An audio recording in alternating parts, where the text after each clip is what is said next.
Bagay sa buhay natin na mahirap maunawaan. May mga krus tayong pinapasan, pero sa iyong pananalangin, humarap ka sa krusipiho, sa larawan ni Jesus na nakapako sa krus. Tingnan mo siya at marami sa iyong mga tanong ang mabibigyan ng kasagutan. Habang tinititigan ko po ang larawan ng Birhen ng Turumba, makikita po natin yung larawan ni Maria na nalulungkot pero nakatingala siya para bang may tinitingnan. Sa tingin ko, yan ang larawan ni Maria, nakatayo sa paanan ng krus, subalit ang tingin ay nakapaling kay Jesus.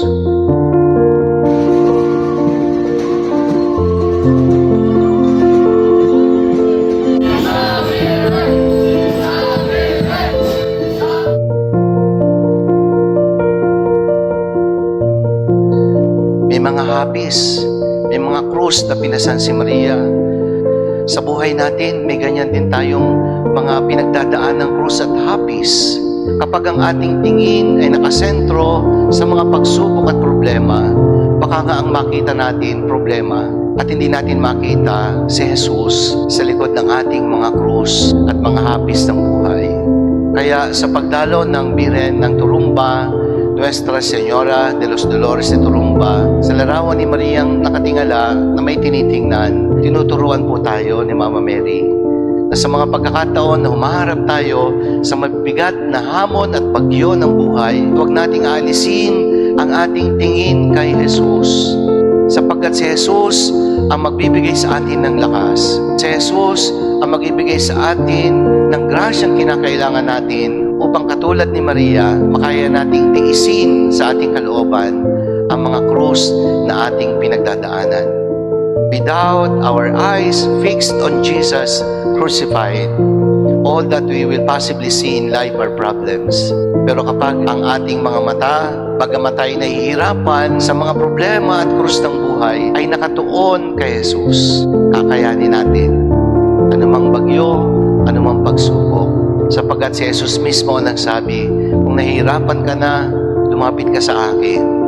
Cast all your burdens to me. Katulad po ni Mama Mary, ang buhay ni Mama Mary ay parang isang panghabang buhay na pag-aayuno. Isang pag-aayuno na oo nga't nahihirapan ang kalooban, subalit ginagawa niya ito ng may kagalakan sa puso sapagkat iniaalay niya ang lahat sa Diyos.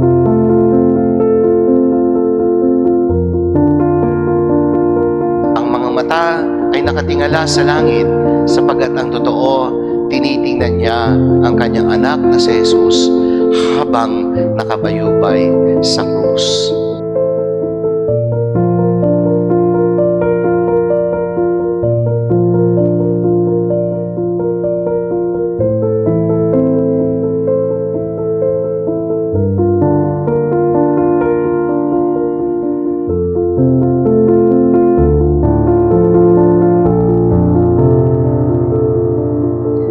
Sa mga pagkakataon na tayo ay humaharap sa mga hapis ng buhay, nawa ang Birhen ng Turumba, Nuestra Señora de los Dolores, ay magbigay sa atin ng inspirasyon.